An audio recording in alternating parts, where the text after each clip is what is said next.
Vasco da Gama. Sejam bem-vindos, torcedores vascaínos. Esse é o canal Vasco 10, uma homenagem ao maior ídolo da história do Clube de Regatas Vasco da Gama e nosso eterno camisa 10, Roberto Dinamite. Eu sou o Ricardo França e desde já te convido para seguir o nosso canal. Se inscreva na página e ative o sininho para receber as notificações sobre tudo o que rola aqui no canal Vasco 10. E o Vasco volta a campo nesta quinta-feira em São Januário pela 29ª rodada do Campeonato Brasileiro. Uma partida onde somente a vitória nos interessa. Com 30 pontos na tabela e ocupando a 17ª colocação, se vencer o seu confronto, vai a 33, ultrapassa o Goiás, pula para a 16ª posição e cola ali no Bahia e também no Internacional. O Bahia tem 34 pontos e a equipe do Internacional tem 35 pontos. A rodada teve resultados bem interessantes para nós. As derrotas de Bahia e Goiás não permitem que esses adversários desgarrem e nos deixam mais motivados para enfrentar um adversário bem difícil. Lembrando que o Internacional venceu a equipe do Santos na última rodada pelo placar de 7-1.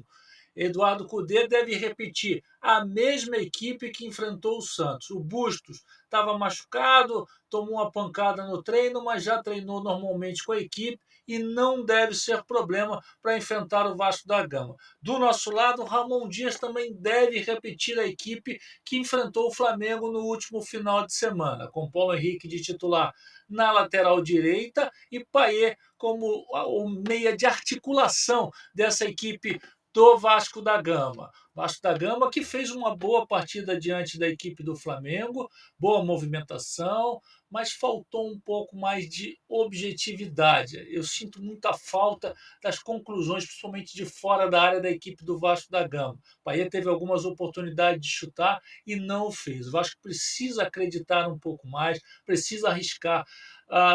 Os adversários, principalmente quando jogam contra nós em São Januário, se fecham muito na entrada da área, fica difícil penetrar na marcação adversária, então é importante. Nós temos bons chutadores de longa e de média distância que poderiam arriscar um pouco mais e, quem sabe, facilitar a nossa vida durante as partidas. Outra coisa que tenho sentido muita falta é a precisão dos cruzamentos.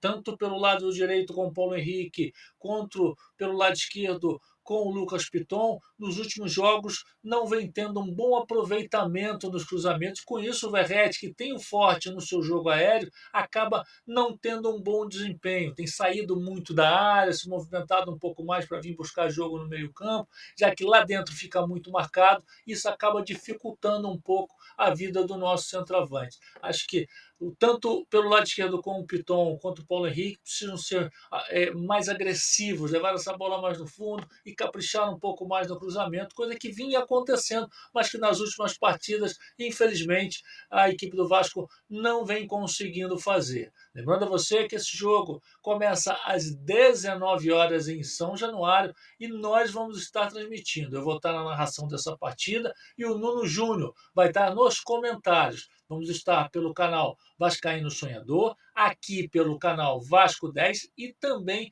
pela web rádio Vascaíno Sonhador. Então, não perca, a partir das 18h45, por aí, nós já vamos estar começando a transmissão. O jogo começa às 19 horas, esse horário bizonho, né? Para quem conhece bem o Rio de Janeiro, sabe a dificuldade que é andar no trânsito do Rio de Janeiro nesse horário. Mas vai ter casa cheia mais uma vez em São Januário, outra vez o torcedor vascaíno comprou a ideia, vai a campo empurrar a equipe do Vasco da Gama e tenho certeza que mais uma vez vai fazer diferença diante da equipe do Internacional. Então, você é nosso convidado. Chegue junto e venha conosco para fazer essa transmissão.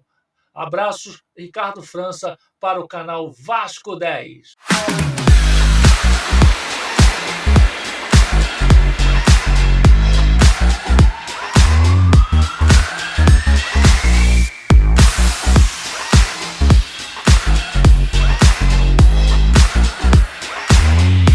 Vasco da Gama.